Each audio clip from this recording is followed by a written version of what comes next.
నా మొహం చూసి మా స్నేహితులు నన్ను గుర్తుపట్టలేకపోయారు. ఆ విధంగా మారిపోయాను. దేవునికి స్తోత్రం కలుగును గాక.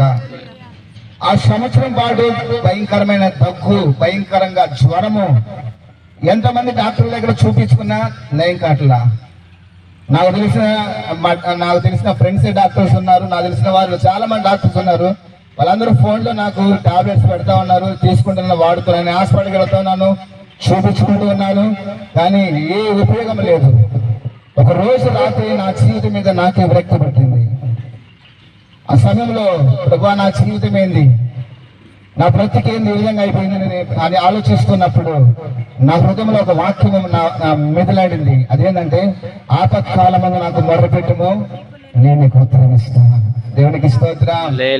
ఆపద సమయంలో మనం అడిగినప్పుడు మనం ఏది అడిగినా మనకి ఇచ్చే దేవుడు ఒక ఆయన ఉన్నాడు. ఆయన నేను ప్రకటిస్తున్నాను యేసయ్య.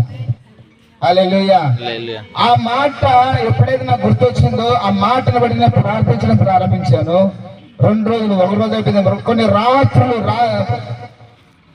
6 నెలలు నాకు నిద్ర లేదండి. 6 నెలలు సరైన ఆహారం లేదు. అన్నం తిన్న వాంతింగ్ అయ్యేది. కేవలం రాగిసావ మాత్రమే తాగేవాడిని. భయంకరమైన రాత్రి పగలు దగ్గు వస్తూ ఉండేది. ఆ దగ్గు వల్ల ఒళ్ళల్లో బాడీ పెయిన్స్. 1 రోజు 2 రోజులు దగ్గు వస్తేనే మనకి భయంకరంగా ఉంటుంది కదా. 6 నెలలు, ఇంచుమించు 6 నెలలు. ఒక 2 రోజులు జ్వరం వస్తేనే మనం ఏ విధంగా ఉంటాము చూడండి. కానీ 6 నెలలు నా బాడీలో కంటిన్యూగా జ్వరం ఉంది. దేవునికి స్తోత్రం. అలాంటి సమయంలో ప్రార్థన చేసినప్పుడు పరిశుద్ధాత్ముడు ఆయన కనికరం నా మీదకి వచ్చింది. హల్లెలూయా, హల్లెలూయా. ఎప్పుడైతే ఒక రాత్రి నేను ప్రార్థిస్తున్నానో ఆ రాత్రి నా హృదయంలో ఒక మనిషి మాట్లాడినట్టు ఒక స్వరం వినబడుతుంది, నేను బాగు చేస్తాను. దేవునికి స్తోత్రం. ఒక వ్యక్తి మాట్లాడినట్టుగా నిద్ర ప్రార్థనలోనే ఉన్నాను. ఏదో ఒక శబ్దం వినబడుతుంది నా అంతరంగంలో, నేను నిన్ను బాగు చేస్తా, నువ్వు నా కోసం ఏం చేస్తావు? ప్రభు నేనేం చేయాలి చెప్పు, నేను చేస్తా అని అడిగితే అన్నాడు, సువార్త ప్రకటించు అన్నాడు. దేవునికి స్తోత్రం కలుగును గాక. ఎప్పుడైతే నేను తీర్మానం చేసుకున్న తర్వాత ఆటోమేటిక్ కరోనా వచ్చిన సంవత్సరం ఇంటికాడ ఉండగా నా జాబ్ మానేసి మరలా హాస్పిటల్కి వెళ్ళాలని నా మనసులో ప్రేరేపణ పుట్టలేదు. అదే విధంగా దాని తర్వాత నుంచి ఇక్కడ మా దగ్గర ఉన్న యవనస్తులు, ఇతను ఆ అబ్బాయి, ఇంచుమించు మేమందరం కలిసి 100 గ్రామాలకు పైగా ఇక్కడ సువార్త ప్రకటించాము. దేవునికి స్తోత్రం కలుగును గాక. ఈ సువార్త ప్రకటిస్తున్నప్పుడు ఏం కలుగుతుందంటే, అప్పుడు నా బరువు ఎంత తెలిసే 80 కేజీలు. ఎప్పుడు కరోనా రాకముందు. కరోనా వచ్చిన తర్వాత నేను బలహీనమైన తర్వాత 40 కేజీలు పడిపోయాయి. ఇంచుమించు 40 కేజీలు తగ్గితే, ఈవెన్ 5 కేజీలు తగ్గిన బాడీలో శరీరంలో ఆర్గాన్స్ తేడా వస్తుంది. అంటే కిడ్నీలు, లివర్లు పాడడానికి అవకాశం ఉంటాయి. అంటే మెడికల్ గురించి తెలిసిన అర్థమవుతుంది. ఒక 10 కేజీలు మన బరువు తగ్గితేనే ఆటోమేటిక్గా మన బ్లడ్ లెవెల్స్ కూడా డౌన్ అవుతాయి. మన బరువు తగ్గినప్పుడు మన బీపీ డౌన్ అవుతుంది, అప్ అండ్ డౌన్ అవుతుంది. బీపీ పెరగడం, డౌన్ అవడం ఏదో జరుగుతూ ఉంటది. దేవునికి స్తోత్రం కలుగును గాక. ఈ 6 నెలలలో నేను 40 కేజీలు బరువు తగ్గాను. సో ఎప్పుడైతే సువార్త ప్రకటించడం ప్రారంభించానో మరలా నా దేవుడు నూతనమైన శక్తిని కూడా ప్రారంభించాడు. దేవునికి స్తోత్రం కలుగును గాక. మరలా ఒక నూతనమైన ఫలాన్ని దేవుడు ఇచ్చాడు, నూతనమైన శక్తిని ఇచ్చాడు. ఎప్పుడైతే సువార్త ప్రకటించడం మేము బయలుదేరుతుంటామో మేము అప్పుడప్పుడు గుర్తిస్తూ ఉంటాము, మాకు ముందు ఒక వ్యక్తి నడుస్తూ ఉంటాడు. దేవునికి స్తోత్రం కలుగును గాక. హల్లెలూయా. ఇప్పుడు అర్థమైంది, నా దేవుడు నిన్ను ప్రేమిస్తున్నాడని. మీరెవరిని గమనించండి, మనుషుల యొక్క ప్రేమ మన ఎడల ఎప్పుడు మనం గుర్తుపట్టగలమంటే, కష్టం వచ్చినప్పుడు గుర్తుపట్టవచ్చు. మన బంధువుల యొక్క ప్రేమైనా, తల్లిదండ్రుల ప్రేమైనా. రెండోది, రోగం వచ్చినప్పుడు గుర్తుపట్టవచ్చు. రోగం వచ్చినప్పుడు తెలుస్తుంది వాళ్ళు మన ఏ విధంగా పట్టించుకుంటారో తెలుస్తుంది. రెండోది, కష్టం వచ్చినప్పుడు నేను నీకు తోడుగా ఉంటా, నేనున్నా నీకెందుకన్నా వాళ్ళందరూ కష్టం వచ్చినప్పుడు ఏమవుతారు? రెండోది, రోగం వచ్చినప్పుడు అర్థమవుతుంది. ఎవరికైనా మనకు బలహీనం వచ్చిందనుకో, అప్పుడు రాడు ఎవరు మన దగ్గరికి. ఆ సమయంలో ఒక ఆయన నా దగ్గర దిగి వచ్చాడు. ఆయన నేను ప్రకటిస్తున్న యేసు. దేవునికి స్తోత్రం. అందుకే యోహాను సువార్త 3:16 రాయబడింది, దేవుడు లోకమును ఎంతో ప్రేమించెను. హల్లెలూయా. నిన్ను ప్రేమిస్తున్నాడు, నన్ను ప్రేమిస్తున్నాడు. ఈ రాత్రి మీరు ఏ సమస్యకి వచ్చినారో నాకు తెలియదు, కానీ ఏ కుటుంబ ఇబ్బందులతో మీరు ఇక్కడ సతమతం అవుతున్నారో తెలియదు, కానీ కుటుంబంలో నెమ్మది లేక, సమాధానం లేక, ఆర్థిక సంబంధమైన ఇబ్బందుల చేత మీరు బాధపడుతున్నారేమో, నా దేవుడు ఈరోజు చెప్తున్నాడు, మీ ప్రతి సమస్య పరిష్కారము ఆయన చూపబోతున్నాడు ఈరోజు. కొంతమందికి నేను గమనిస్తున్నాను, రాత్రులు నిద్ర పట్టగా అల్లాడిపోతున్నారు, నిద్ర రాక. నా దేవుడు ఈరోజు గొప్ప విడుదల కలుగ చేయబోతున్నాడు. దేవునికి స్తోత్రం కలుగును గాక. ఒక వ్యక్తిని చూడండి, ఒక స్త్రీ పాపను చేసిన రాళ్లతో కొట్టుకుంటూ తరుముతూ ఉన్నారు తన గ్రామస్తులందరూ. ఈమె పాపము చేసిన రాళ్లతో కొట్టుకుంటూ తరుముతూ ఉన్నప్పుడు తన గ్రామంలో బంధువులు ఉన్నారు, ఎవరు పట్టించుకోలేదు. రక్త సంబంధికులు ఉన్నారు, ఎవరు పట్టించుకోలేదు. తన తోబట్టులు ఉన్నారు, ఎవరు పట్టించుకోలేదు. దానికి ఆమెకి ఎదురుగా ఒక మనిషి వచ్చాడు. ఆమె వచ్చి ఆయన ఫాదర్ దగ్గర పడగానే ఆయన ప్రేమ ఆమెలోనికి దిగి వచ్చింది. ఆమె పాపాత్మురాలైన స్త్రీ. దేవునికి స్తోత్రం. తన గ్రామం అంతా తను చేసిన పాపాన్ని బట్టి తన కుటుంబీకులైనా ఉండొచ్చు, చిన్నపిల్ల మొదలుకొని వృద్ధాప్యం వరకు ఆమెను రాళ్లతో కొట్టి చంపాలని చూస్తున్నారు, ఇలా బ్రతకకూడదని చూస్తున్నారు.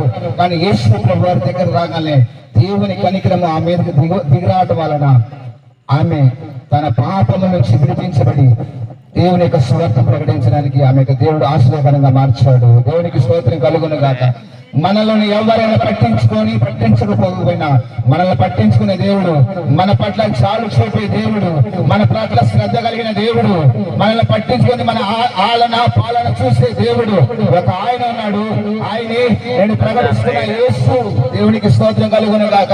నేను అనుకోవచ్చు నా తల్లి నన్ను పట్టించుకోవట్లేదని, నా తండ్రి నన్ను పట్టించుకోవట్లేదు, నా కూతురు సరిగ్గా పట్టించుకోవట్లేదు, నీ కట్టుకునే నా భర్త నన్ను పట్టించుకోవట్లేదు అనుకోవచ్చు. ఈ రాత్రి నీవు కనుక నా యేసు ప్రభువాన్ని గుర్తుపట్టగలిగితే ఆ పాపాత్మురాలైన స్త్రీ గ్రామం అంతా ఆమె చేయి విడిచిపెట్టిన ఆ యేసయ్య పట్టించుకున్నాడు. యేసు ప్రభువారి పాదం మీద వచ్చి పడినప్పుడు ఆమె పాపం క్షమించడం మాత్రం కనుక మరణము నుంచి జీవములోనికి దేవుడు నడిపించాడు. దేవునికి స్తోత్రం. మరొక వ్యక్తి ఉన్నది, ఆమె అనేకమైన రోగములతో బాధపడుతుందండి. అనేక గ్రామాలు, అనేక పట్టణాలు వ్యాధి బాగవ్వాలని తిరుగుతూ సంచరిస్తూ ఉంది. ఎక్కడికి వెళ్ళిన రోగం కట్టబడలేదు, ఎక్కడికి వెళ్ళిన తన రోగం బాగుపడలేదు.